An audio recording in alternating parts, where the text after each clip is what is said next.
Okay guys, so in a world saturated with content just blending in won't cut it anymore, you've got to shine brighter than the rest.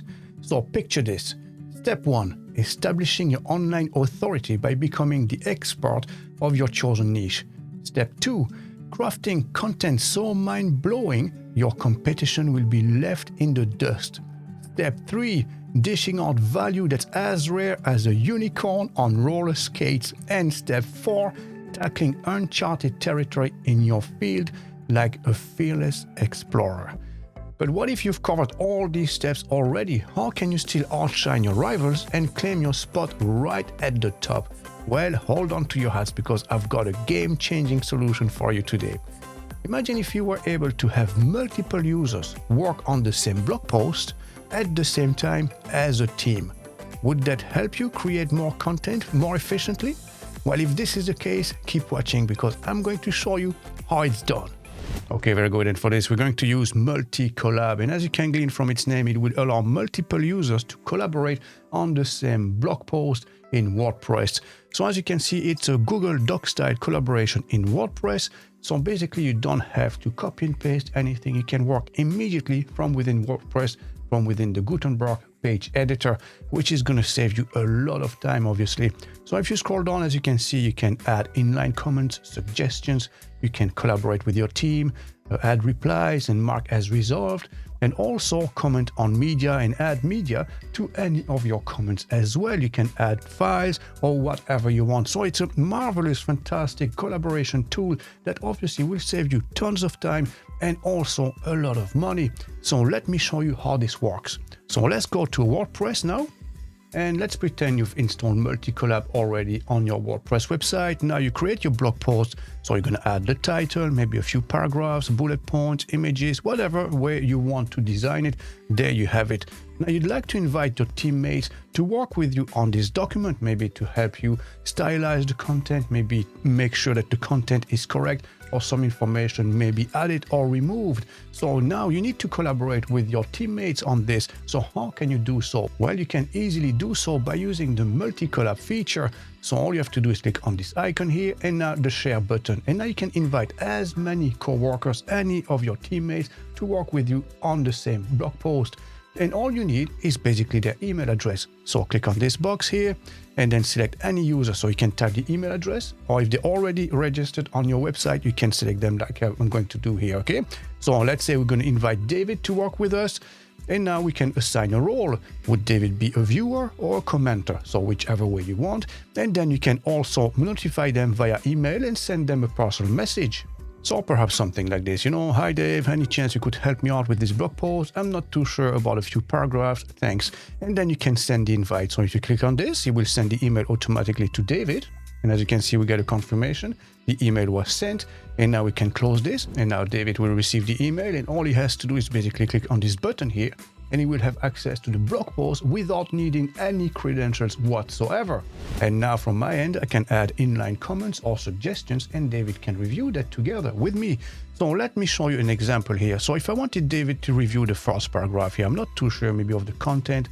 As you can see, if I highlight this, we have the icon here, this one or this one. So you can click on this and now I can type my comment. So I can tag David immediately. So if I type the @ sign, as you can see, I can select David here, and then I can type my message. So for instance, can you check if this is grammatically correct and punchy enough for an opening paragraph?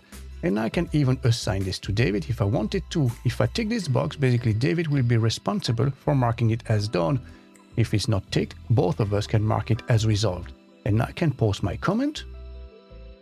And now from David's point of view, this is what he will see once he accesses the blog post. So this is highlighted, and as you can see with the comment. So if I click on this comment here, it will bring me automatically to this section. So even if he was further down the page, it would bring me automatically to the section I have to review.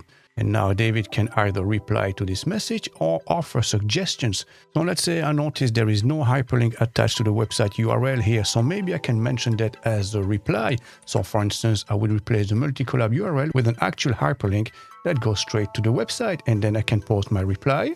So there you go. This is my comment now. And now John Doe will see David's comment to add hyperlink. So if you want to do so, basically highlight this and I can work on it. Okay, so I just add the hyperlink. There you go. Add it. So this is done and I can mark this as done. Okay, so that's it, done. So now related to our comment here, can you check if this is grammatically correct and punchy enough? Now we can also add suggestions.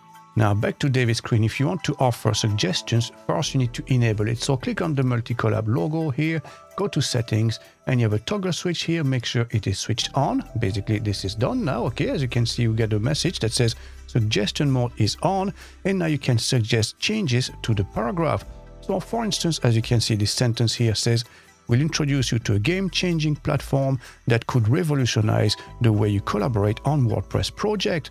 So maybe I want to change a few words here. Maybe instead of platform, I want to change this to solution. And instead of that could, I would like to have that will revolutionize. It's much punchier this way. So how can you do so? Well, very easily.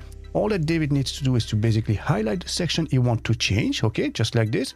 As you can see, the suggestion edit mode is on, and now I can delete this. I'm going to hit the delete key, okay, delete. As you can see, this is marked off, and now I'm going to change this to solution. So this is the word I would replace with, okay? So instead of platform, I'd like to have solution. And now I would like to change the word could with the word will. So now I hit delete again, and next to it, I type the word I would like to suggest.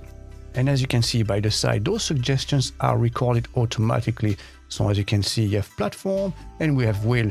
And now from John Doe's side, he can approve or reject those suggestions. And now this is what John Doe will see. So basically this was platform replaced by solution and could replaced by will. And now you can check this out and review the suggestions. So let's say if I click on this now instead of platform and I agree it's not a platform, it's more like a solution, I would agree with that. So delete, I would accept this, okay? And now if I click on solution, I will accept that as well. And as you can see now, all those changes have taken place. Now, let's say instead of could, we want to replace it with will, and I don't agree with these changes. What I can do basically is click on this, and then I'm going to reject the suggestion. And I'm going to reject this one because I want to keep it here. So I'm just going to reject this, and it will basically revert back to its original state. So you can work on it either way, accept or reject. Now, let's say I would like to insert an image perhaps between those two paragraphs here or something like this. You know, now I could ask David, for instance, to look for one royalty-free image and insert it right here. So what I can do is basically highlight this section here and I offer an inline comment, okay? So let's add a comment here and then I'm going to ask him, okay? So please find a royalty-free image similar to this one and insert it here. And now I can attach the file that I want. Obviously, he has to know which image that is. So that's the beauty of it, you know? So you can attach an image or PDF file, almost anything, you know.